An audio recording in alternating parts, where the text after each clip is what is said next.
আন্তর্জাতিক অপরাধ ট্রাইব্যুনাল নিয়ে বিরূপ মন্তব্য করায় আদালত অবমাননার অভিযোগ ওঠে বিএনপি চেয়ারপারসনের উপদেষ্টা ও সুপ্রিম কোর্টের জ্যেষ্ঠ আইনজীবী ফজলুর রহমানের বিরুদ্ধে। তবে তিনি নিঃশর্ত ক্ষমা চাওয়ায় তাকে সেই অভিযোগ থেকে অব্যাহতি দেওয়া হয়েছে।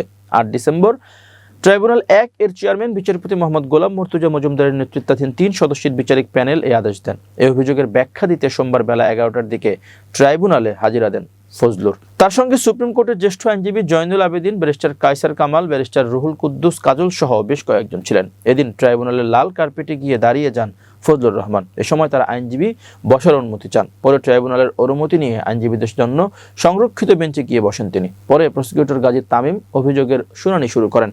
এ সময় ট্রাইব্যুনাল বলেন, ফজলুর রহমান কোথায়, আমরা তার কথা শুনব। পরে ফজলুর রহমান আইনজীবী তার আবেদনটি পড়েন। তখন ট্রাইব্যুনাল বলেন, তার বক্তব্য আমরা শুনব।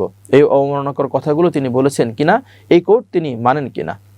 এ সময় ফজলুর বলেন, আমি এভাবে কথাগুলো বলতে চাইনি। পরে তার আইনজীবী তার পক্ষে বক্তব্য রাখেন। পরে ট্রাইব্যুনাল বলেন, ওনাকে তো আমরা চিনি, উনি সিনিয়র আইনজীবী ও মুক্তিযোদ্ধা।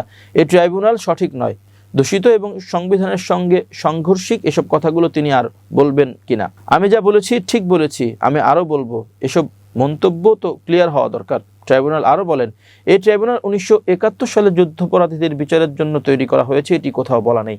এই ট্রাইব্যুনাল নির্দিষ্ট সময়, গ্রুপ কিংবা ব্যক্তিদের জন্য গঠিত হয়নি, এটি যে কোনো সময় গঠিত হতে পারে। ট্রাইব্যুনাল আরও বলেন, একটি কথা আলোচনায় আছে, মুক্তিযোদ্ধাদের ধরে ধরে নিয়ে যাওয়া হচ্ছে। কে নিয়ে যাচ্ছে?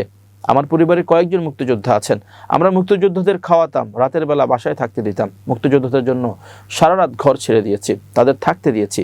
তো লন্ডনে বসে যদি মুক্তিযোদ্ধা হওয়া যায়, আমরা কি মুক্তিযোদ্ধা না? কোনো লোক পাবেন না মুক্তিযোদ্ধাদের অসম্মান করে। এই সময় ট্রাইব্যুনালের অপর সদস্য বিচারপতি শফিউল আলম মাহমুদ ফজলুর রহমানের উদ্দেশ্যে বলেন, আপনাকে গত 17 বছর অনেক জোরালোভাবে প্রতিবাদ করতে দেখেছি, কিন্তু হঠাৎ এমন টার্নিং নিয়েছেন কেন? তখন ফজলুর রহমান বলেন, আমি আপনাদের অসম্মান করে কথা বলতে চাই না। আল্লাহর পরেই আপনাদের প্রতি আমার সম্মান রয়েছে। পরে সুপ্রিম কোর্টের জ্যেষ্ঠ আইনজীবী জয়নুল আবেদিন শুনানিতে দাঁড়িয়ে বলেন, টকশোতে কিছু কথা বলতে চায় না, তবুও মুখ থেকে বের করে আনা হয়। এখন সিনিয়র আইনজীবী ও মুক্তিযোদ্ধারা আগের মতো সম্মানটা পায় না। মাই লর্ড, মুক্তিযোদ্ধারা দিনের পর দিন 2 দিন 3 দিন কচু খেতে পালিয়ে থাকতো। কোর্টকে মেলাইন করার জন্য ফজলুর রহমান এসব কথা বলবেন, এটি সম্ভব নয়। যদি জুডিশিয়ারি ঠিক না থাকে তবে দেশ বর্বর হয়ে যায়।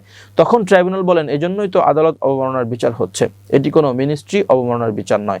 পরে ট্রাইব্যুনাল বলেন, আদালত অবমাননার অভিযোগে করা আবেদনটি নিষ্পত্তি করা হলো। ফজলুর রহমানের জন্য শুভকামনা রইল। এরপর ফজলুর বলেন, টকশোতে যা বলেছি তা ছিল স্লিপ অফ টাং। আল্লাহর পর আদালতকে সম্মান করি, আমি নিঃশর্ত ক্ষমা চাই।